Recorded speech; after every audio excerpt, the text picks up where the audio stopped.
Halo. Ah, kembali lagi bersama saya Roy Targaryen dan Dan saya Rui Mardika, host dari podcast Karung Beras. Oke.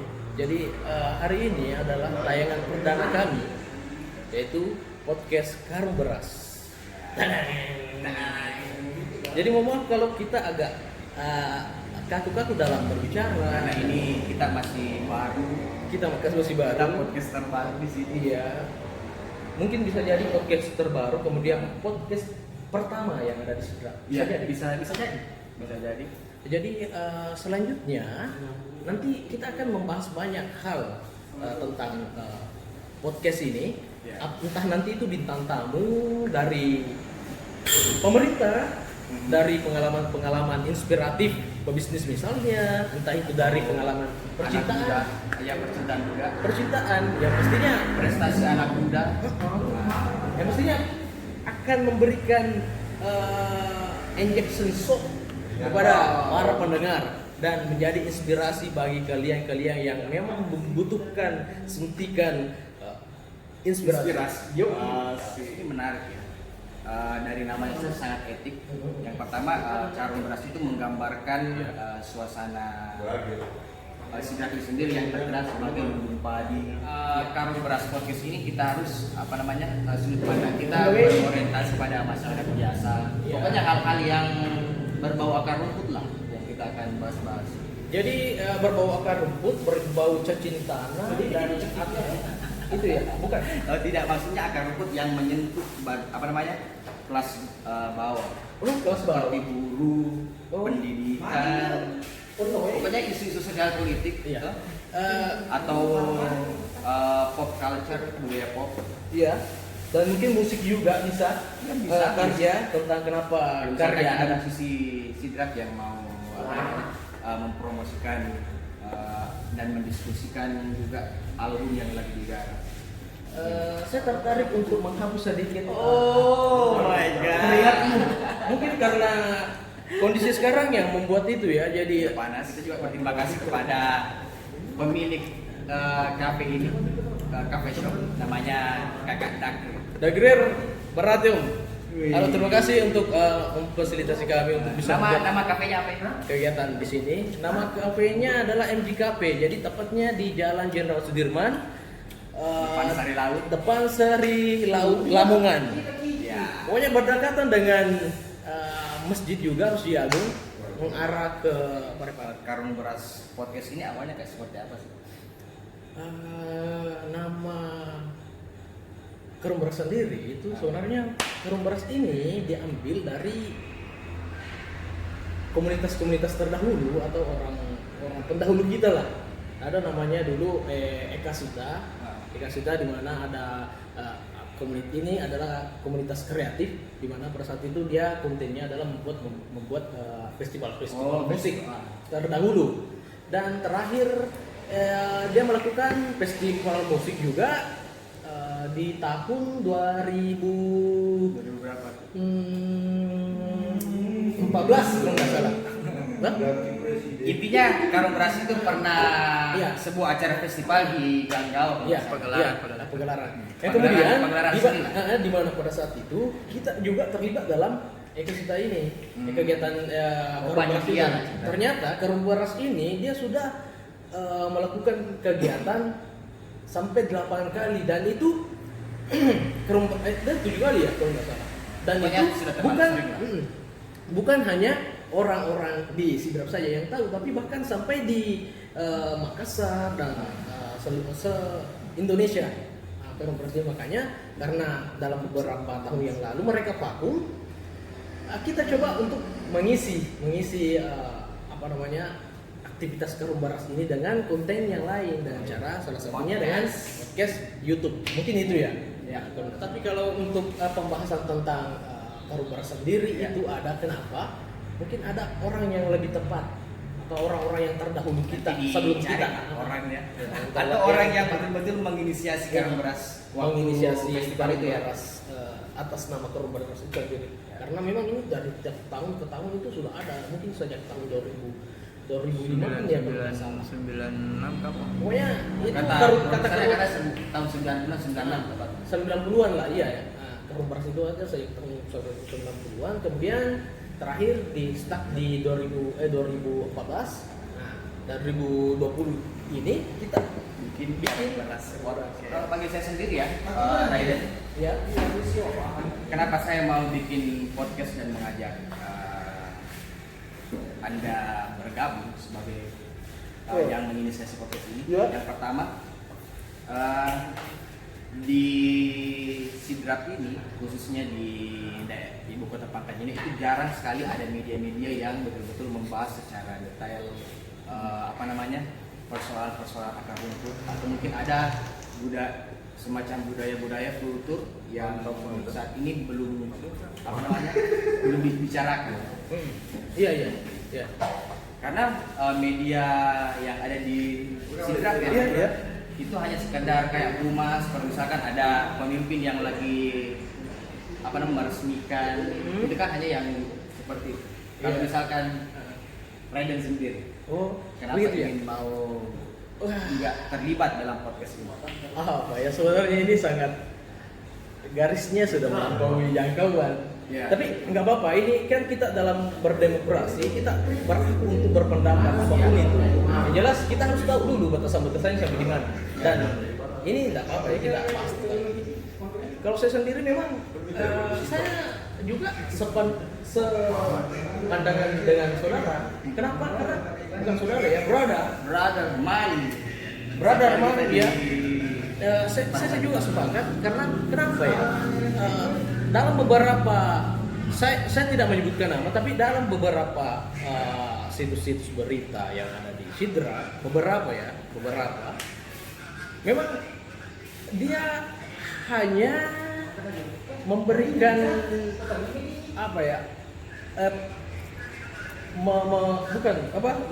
memberikan berita yang dimana ada seseorang yang lebih yang ingin dicitrakan. Iya. Saya melihat itu. Saya tidak tahu entah itu mungkin kita berbeda pendapat tentang hal ini, tapi Pokoknya ada saya lah. pribadi ada seperti itu. Adalah ya. Jadi sesuatu hal yang dibuat kemudian nanti saya tolong foto saya dari sebelah sana dan nanti didokumentasikan dan tulis dengan itu banyak yang seperti itu. Iya itu Bukan hanya berita lokal, Iya. yang nasional yang sudah mainstream. Pokoknya media arus utama sudah banyak melakukan. Iya. Tapi itu dari segi motivasi kita ya. Iya. Dan kedua, kalau saya melihat bahwa media segelintir media ya justru menciptakan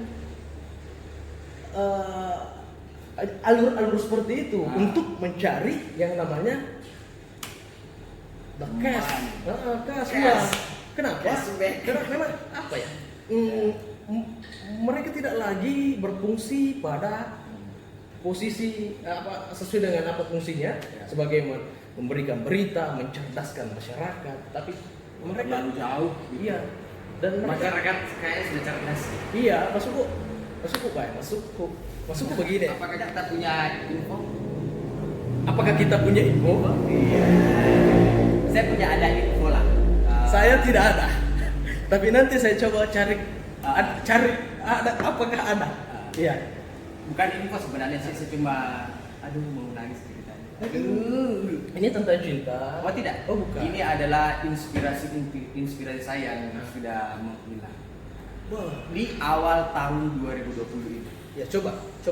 Saya fans sama Kobe Bryant. Kobe Bryant. Kobe, bukan kopi. Oh bukan kopi. Itu pemain basket Kobe Bryant. Oh, kirain tadi Kobe Bryant berarti kopi yang dibuat oleh Bryant. Oh bukan. itu ada nama Brian di Oh iya. kita. Itu ada Abrian Brian panggil Brian. Brian. Dia meninggal karena kecelakaan pesawat. Iya. Yang pertama ada juga nih yang Oh, yang baru-baru ini meninggal. Di awal tahun ini. Oh, di awal tahun ini ya. Pokoknya fans berat saya lah. fans berat. Makanya saya fans berat sama dia, ngefans sama dia. Dia meninggal karena Kecelakaan pesawat helikopter sama anaknya. oh saya kira nih itu Pak Paske. Iya, Kobe Bryant. Tadi kau bilang dia seorang drummer ya? Bukan, aduh. Maksudnya seperti ini. Itu pemain basket kalau begini. Gerak masuk kok. Saya kira pemain bas bukan. Ada. Pokoknya saya enggak fokus. Itu inspirasi saya dulu minum Agol. Jadi Kobe Bryant itu saya sangat terinspirasi. Bahkan karena gaya dia berpakaian sehari-hari itu kan menggambarkan wah asik banget. Gaya pop culture lah istilahnya, hip hop. Bahkan sempat dikasih brand dikasih sepatu sama Nike. Jadi ada Kobe 1, Kobe 2. Saya nggak tahu perkembangannya sampai di Kobe berapa. Tapi memang itu sih bukan cuma kita saja. Itu info dari saya. Apakah kamu ada inspirasi seseorang yang sudah tidak ada? Tunggu dulu Yang berapa? mempengaruhi pola pikir kamu, cara berkarya. Saya coba untuk sedikit. Iya. Tapi memang tahu maksud Kobe Bryant itu memang bukan hanya di sidrap ya yang merasa kehilangan, tapi seluruh dunia yang merasa kehilangan. Kenapa? Yang mencintai NBA. Yang mencintai NBA, dan saya melihat dari beberapa foto-foto yang ada di Instagram memang kebanyakan foto-foto Kobe Bryant yang kan sempat muncul hashtag memori untuk pokoknya semacam kenangan-kenangan untuk Kobe Bryant. Itu yang pertama. Yang kedua, Glenn Fredly sudah meninggal. Iya. Dia ini bukan hanya sekedar penyanyi tapi suara merdu bagi kaum buruh. Ya kan? Padahal album-albumnya Glenn Fredly itu tidak ada membahas tentang isu sosial, semuanya percintaan. Tapi dia sebagai aktivis buruh. Iya, dia memang termasuk orang yang paling garda depan yang memperjuangkan buruh, bukan hanya buruh, tapi dia juga garda depan dalam memperjuangkan musisi pada waktu RUU permusikan. Yang kemarin yang dibahas oleh Anang juga. Anang Hermansyah. Tapi itu sudah apa namanya? Saya belum kasih kata satu lagi. Saya juga pencinta musik ya. Musik. Cuma aliran musik saya itu agak sedikit berbeda. Biasanya kan musik orang itu ada lirik lagunya. Kalau saya sendiri senang dengan musik-musik yang berbau instrumental yang hanya sekedar musik. Dan ada salah satu musisi kulit hitam favorit saya namanya Elis Marsalis, juga meninggal karena terinfeksi corona ini. Karena kan dia pemain keyboard piano. Dia meninggal. Banyak orang karena ada beberapa komplikasi penyakit sebelumnya sehingga dia terkena COVID itu. Pokoknya banyaklah fans saya yang mempengaruhi. Jadi Anda teman saya sedang curhat. Jadi mohon bersabar ya. Dia mencoba untuk legowo. Kalau misalkan Anda apakah ada Raiden sendiri ya, apakah ada sesuatu tokoh yang betul-betul mempengaruhi pola pikir sehingga mau jalan hidupnya mengarah ke sini agak sedikit ke progresif kah, proaktif kah, atau pasif kah Anda ini? Tapi sebenarnya kalau kita bicara tentang tokoh ya, saya sendiri saya lebih ke satu sih, Nabi Muhammad SAW. Iya, itu junjungan kita sebagai umat. Kalau tokoh bukan salah satu, memang itu yang paling menjadi patron untuk masyarakat. Bentar, apa tuh patron? Patron itu dia sebagai kiblat. Sebagai patron kita. Dan kalau kita berbicara tentang tokoh-tokoh yang lain, banyak tentang Soekarno, perjuangan Soekarno melawan Belanda pada waktu itu. Iya. Dia juga banyak tentang siapa ya? Tentang seorang siapa namanya? Saya lupa. Pokoknya seseorang yang pada saat dia masih kecil, anak kecil, kecil sekali, begini kecilnya. Maksudku, dia masih kecil. Pada saat itu dia masih kecil, kemudian dia mengalami pembulian siapa namanya saya lupa. Pokoknya ceritakan saja apa. Brian William kalau nggak salah. Oh, Brian William. Kalau nggak salah ya, Brian William. Jadi dia masuk kok harusnya dia sana toh. Brian William ini dia posturnya gemuk sekali. Kemudian dia menjadi bahan pembulian di sekolahnya pada waktu itu. Dan kemudian dia mempunyai keputusan untuk berhenti sekolah dan dia melangkah ke Cina, dan dia berpikir bahwa Cina adalah tempat di mana dia harus berguru untuk menjadi lebih kuat. Dari situlah inspirasi semangat itu muncul. Kemudian dan mempengaruhi apa itu? Semangat itu muncul, semangatnya ini Brian William muncul. Kemudian dia melangkah ke Cina untuk berguru. Mungkin sekitar 2 tahun itu dia kembali dan dia mendaftar ke MMA. Dari pembulian itu, pemain boxing. Jadi dari awalnya dia dibully dan terus mengalami banyak siksaan. Kemudian dia berguru ke Cina, dan memang pada waktu itu di Solin hanya 1 orang yang berkulit putih, hanya dia. Dia kembali menggenggam sebuah semangat bahwa saya lebih kuat dibanding mereka yang telah membuli saya dahulu. Setelah dia kembali, dia membuktikan bahwa di pertarungan MMA waktu itu saya tidak tahu tahun berapa ya. Kemudian dia berhasil menjadi nomor 2. Runner up nomor 2 waktu itu. Jadi dia membuktikannya. Jadi dari situ kita ambil pelajaran bahwa itu termasuk sesuatu hal yang menginspirasi bagi saya. Kalau tidak salah memang namanya Brian William deh. Coba cari di internet. Ya bisa dicek fact kalau misalnya ya. Brian William. Itu tentang tokoh yang menginspirasi kita. Karena ini adalah, dan mungkin ada lagi nih Caribbean Podcast. Untuk kita punya salah satu pembawa acara yang mungkin berfavorit.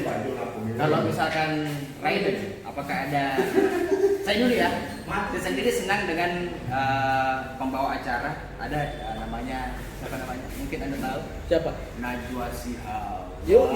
Najwa perempuan coy. Tapi saya kalau melihat dia mewawancarai seorang atau narasumber atau televisi itu seolah-olah kayak berbincang itu seolah-olah nyata. Bahkan sudah sudah menyentuh hal-hal yang relevan. Iya. Kalau misalkan memang sih Najwa Shihab ini kan dia orang Sidrap kalau nggak salah. Oh iya. Iya, dia orang Sidrap. Kemudian pertanyaan-pertanyaannya itu dia tidak berputar-putar di rotasi, tapi dia memang langsung tak. Jadi dari situ kita lihat bahwa apakah tokoh politik ini mampu menjawabnya ketika dia siapa ya? Tapi ini kan Desta Vincent, bukan baru-baru ini saya melihat di YouTube juga salah satu host, termasuk host dia mampu menciptakan sebuah kondisi yang nyaman dengan gaya yang sangat ceplos dari kelucuannya, punchline-nya mantap. Dapat Panji nih? Bukan. Gopar Hilman. Oh iya. Yang Gopar Hilman. Yang videonya sampai berjam-jam itu. Kenapa? Kok dia bisa mampu membuat suasana secair itu? Saya tidak tahu apakah dia pada ke tamunya, apakah dia sudah kenal sebelumnya, saya tidak tahu. Tapi pada saat dia berada dalam kamera, dia begitu cair. Kemudian saya sangat memperhatikan sekali cara dia memberikan pertanyaan. Kemudian dia mencoba untuk mempertegas jawaban daripada si narasumber ini. Kemudian memberikan lagi pertanyaan berikutnya.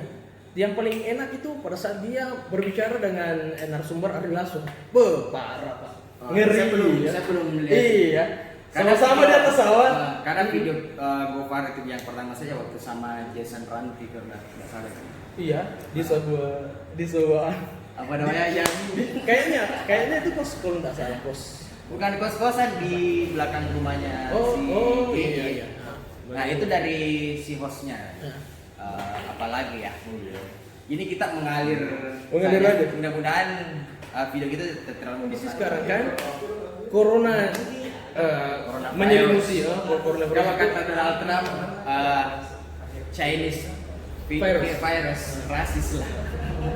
Dalam kondisi sekarang kan di mana masyarakat Indonesia ini atau masyarakat Indonesia melakukan semacam pertahanan diri dalam bentuk physical distancing lah, social distancing lah, ya karantina, lockdown juga, mandiri. Bukan lockdown sih, kalau Indonesia sendiri punya istilah sendiri. PSBB. Padahal sama saja lockdown. Aku cok PSBB, Pak PSSB, PSBB. Perkumpulan subuh. Istilahnya kalau di dalam bahasa Bugis itu apa? Perkumpulan yang Sembunyi. Artinya pada saat dia keluar rumah melirik-lirik itu ada polisi tidak ya? Ada kondisi COVID sekarang di mana teman-teman yang lain coba untuk melawannya dengan physical distancing, social distancing dan sebagainya. Apapun istilahnya. Apapun istilahnya. Sejak ini, apakah memang dalam hal seperti ini, apakah itu dianggap layak dilakukan atau tidak? Kalau Atau saya sendiri ya, bagi saya mending dilakukan. Jaga jarak seperti itu, yang terpenting. jaga jarak seperti itu? Jarak-jarak seperti ini. Oh gitu ya. Kita kan mungkin ya sama-sama aman, kita kan nggak tahu Iya. ya. Tapi intinya mudah-mudahan dengan physical distancing itu tidak membuat stigma satu sama lain. Oh, kayak baru-baru ini nih. Ini kan saya cukur baru nih. Iya. Nah, tadi waktu saya cukur adalah ibu-ibu yang di terminal yang tukang cukur itu yang Iya. harganya cuma 5.000. Iya 5.000. Nah, dia bilang, Anda ini mau cukur di sini?" "Oh iya Bu." Pas dia bilang, "Anda tidak dari umroh?" Wah. Iya, mungkin karena beberapa bulan yang lalu kan yang sempat Iya, viral iya, gitu. iya. Benar. Jadi stigma itu masih ada juga terasa di Sidrap ini. Iya, bahkan kemarin pada saat saya memasuki kantor di salah satu kantor di Sidrap, Iya, kita berbicara pengalaman selama corona iya. ini. Kita kan ini seorang perokok aktif di mana Saya juga asam perokok itu kan kadang dia mengeluarkan lendirnya tanpa otak menyetujui lendir itu harus keluar. Maksudnya begini, apa ya? Kadang dia mau keluar sendiri dari kita sering bernapas sehingga lendir itu nyangkut di sini, tapi dia mau keluar. Dia mau keluar dalam bentuk lendir. Tapi karena saya sedang berada dalam kondisi orang di samping saya, ada di sini juga, dan kemudian ada orang di depan. Saya berusaha untuk membuat itu bertahan untuk tidak batuk. Oh iya. Iya. Karena kan seolah-olah biar batuk sedikit. Iya, karena dalam mindset saya berpikir bahwa batuk itu lebih kejam daripada kentut. Iya kan? Iya. Bukan hanya Itu kondisi sekarang. itu kondisi sekarang. Jadi Masih balik. jadi itu yang membuat kita yang mengalami batuk-batuk biasa seperti itu mengalami dianggap COVID. Maksudnya ada kecurigaan yang berlebihan dari beberapa orang yang melihat kalau ada orang yang sedang batuk itu pasti dianggap COVID Mungkin ini walaupun sebenarnya tidak. Tergantung dari cara kita menyerap informasi. Karena memang COVID ini kan gejalanya bukan batuk, bersin atau sering-sering kelilipan, itu sudah termasuk gejala. Iya. Jadi kalau mungkin ya banyak orang melihat ketika orang terinfeksi pada corona ini, banyak orang mengatakan bahwa corona ini sudah menjadi aib lah. Banyak orang Iya. seperti itu. Jadi banyak istilahnya sudah masyarakat itu sudah menjadi saling mencurigai gitu. Padahal sebenarnya ini penyakit yang mestinya kita responsif terhadap seseorang itu supaya tidak terstigma macam-macam. Iya, tapi masalahnya begini, Bro. Ya mungkin ada perspektif baru. Kalau saya sendiri, saya melihatnya begini. Memang itu rasa curiga itu tidak bisa dihilangkan. Maksudku entah itu Karena dia situasi. berpendidikan atau tidak, dia tahu tentang COVID atau tidak, ada pasti unsur apa namanya sedikit atau banyaknya pikiran-pikiran tentang entah itu COVID atau tidak dalam pikirannya. Walaupun misalnya saya tahu tentang COVID itu berkembang dari mana, dari reseptor yang kemudian bisa menyebar ke seluruh tubuh, kemudian dari sentuhan, dari lendir yang keluar bisa masuk ke hidung dan usus juga bisa, kan? Walaupun saya tahu tentang itu, tapi terkadang juga misalnya saya tahu tentang itu, kemudian ada orang bersin atau batuk, pasti kita curiga ya, karena kita tidak tahu apakah dia betul-betul hanya batuk biasa atau terkena COVID dalam bentuk different kita sebagai manusia biasa untuk curiga, walaupun misalnya kita tahu bahwa itu bukan, tapi ada pastinya kayak anu juga bang, corona nggak bang, corona entah itu sedikit atau banyak pasti ada rasa kecurigaan. Karena begini lebih di luar media yang memberitakan, bukan lebih di luar meme basar itu yang memberitakan gejala corona ini dibanding media mainstream ini. Jadi sehingga hoax itu lebih di luar besar dibanding klarifikasinya, sehingga sudah tertanam informasinya bahwa corona kalau misalkan ada yang batuk, kan sempat ada yang viral tuh bergetar kayak zombie segala macam coronanya, jadi stigma sehingga sekarang tuh stigmanya sudah sampai mulai. Mulai. Tapi kalau saya melihat sekarang ini akhir ini justru masyarakat kebanyakan sudah tidak tidak melakukan hal untuk mendifferent dari virusnya sendiri, dalam artian kebanyakan justru tidak melakukan hal apakah itu masker, sanitizer dan lain sebagainya. Justru dia lebih mengalir secara alami. Karena apa? Karena mungkin ya dari berita-berita yang terjadi yang mereka lihat di Facebook, di Instagram, di televisi dan lain sebagainya itu membuat mereka membuat mereka apatis terhadap hal-hal yang sudah sedemikian rupa membosankan. Padahal itu sudah jadi arahan dari WHO jadi diajukan. Iya, jadi mereka yang sudah tidak apatis lagi terhadap informasi itu sudah tidak menganggap itu hal yang sangat bahaya, tapi padahal ini biasa sih, maksudku kayak flu biasa. Orang yang flu biasa sih.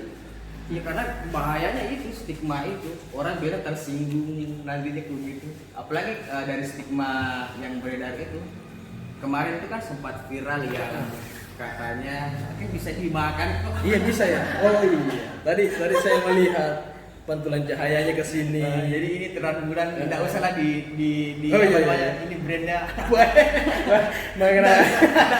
Tidak usah di brandnya. Sorry. Jadi kita kembali dari stigma corona itu yang kemarin sempat viral, yang petugas medis yang menggali sendiri kuburan temannya. Di mana itu, di mana? Kalau tidak salah di daerah Jawa. Oh, Jawa. Karena stigma itu tadi, kalau katanya kalau misalkan mayatnya dikubur di sini nanti tertular. Di Sidrop juga ada seperti itu. Oh, ada yang baru-baru ini. Baru-baru ini. Nanti kita sebar linknya di sini beritanya. Di mana kejadiannya, Pak? Kalau nggak salah, kalau tidak salah toh, beritanya itu dia daerah Watasiden Ring, tempatnya Pak Lurah Aco. Kalau nggak salah, di tempatnya di Watasiden Ring. Pak Aco, Pak Lurah. Dia jadi mungkin ya kebanyakan dari masyarakat di daerah tersebut menganggap bahwa memang ini virus entah itu dimakamkan atau berada di wilayah itu justru berpotensi menyebarkan penyakit. Padahal faktanya tidak seperti itu, coy. Bisa jadi faktanya tidak seperti itu. Tapi selama dalam batas standarisasi dalam pengamanan COVID ini dari WHO, entah itu dia dibungkus dengan plastik dan lain sebagainya, pasti insya Allah sudah ada prosedur lah. Karena kalau misalkan mayat itu kan artinya virus pun sudah tidak tidak bisa menjangkiti seseorang. Iya. Virus sudah hilang ketika Anda sudah meninggal. Dan bisa jadi virus itu menghilang ketika Anda sembuh dari COVID. Ya. Bisa jadi ya, tapi karena belum ada risetnya juga. Tapi ya secara ini secara eksperimen atau secara fungsi dalam tubuh kita, di mana kita memiliki sistem imun, di mana sistem imun itu memiliki memori penyimpan virus. Ketika Komputer, memori. iya, memori penyimpan virus, maksudnya begini. Memangnya kita manusia ada memori? Apanya? Sebagai manusia ada memori? Bukan, maksudnya begini. Maksudnya memori pemrotek chip? Bukan. Bukan. Imun itu kan ada ketika penyakit datang. Toh? Nah, ketika penyakit datang, dia melawan bakteri-bakteri atau virus itu. Melawan bakteri itu dari imun ini. Ketika ketika si bakteri atau virus ini mati, imun pun juga bunuh diri, tapi dia menyimpan semacam memori. Jadi dia mendeteksi, dia mempelajari virus ini ada. Begitu canggihnya imun kita, dia mempelajari, sehingga ketika kita terjangkit kembali, entah itu misalnya flu biasa, sudah tidak terlalu tidak terlalu menyebar ke seluruh tubuh, karena memori imun itu sudah ada sebelumnya. Virus sebelum yang sudah masuk itu sudah ada. Jadi si imun ini sudah bisa bertahan lebih membentengi 2 kali lipat dibanding waktu pertama dia masuk. Itu dari segi stigma video ini kita hanya sekedar memperkenalkan karung beras ini karena itu pertama, dan berbagai hal yang sudah kita bahas, mulai dari motivasi kita membuat podcast karung beras ini, apalagi tadi idola kita yang mempengaruhi, memberikan inspirasi kepada kita, apalagi tadi yang sudah kita bahas tentang pokoknya intinya corona, kondisi di Sidrap dan se-Indonesia. Intinya saran kami tetap stay home. Kalau misalkan keluar rumah, pakai masker, cuci tangan dengan benar, pakai sabun, physical distancing. Jangan lupa social distancing. Jangan lupa kalau mau Anda senang dengan video kami, bisa di like dan di apa lagi? Bisa di komen. Bisa di like, di share dan subscribe. Jadi kalau misalkan ada kritikan bisa di komen, nyinyirlah konten pertama kita. Jadi dari nyinyiran Anda kami bisa membangun sebuah nyinyiran YouTube, baru. Channel ini lebih baik, dan Anda mungkin bisa terposkan. Jadi nanti setelah ini kami akan berpikir juga akan mengundang beberapa bintang tamu ya. Kalau misalkan bintang tamunya mau. Dan bisa jadi juga misalnya kalau budgetnya tidak terlalu banyak, bisa diundang. Lebih begitu biar produser. Iya. Ini produser kami. Kenalkan dulu, produser kami itu Andi Muhammad Ilhamsyah. Dia juga salah satu kreator, dia juga salah satu pembuat musik ya. Dan intinya beginilah. Kita closing ya. Oke. Sekian dari karung beras. Sekian dari Karung Beras Podcast. Bye bye. Assalamualaikum warahmatullahi wabarakatuh.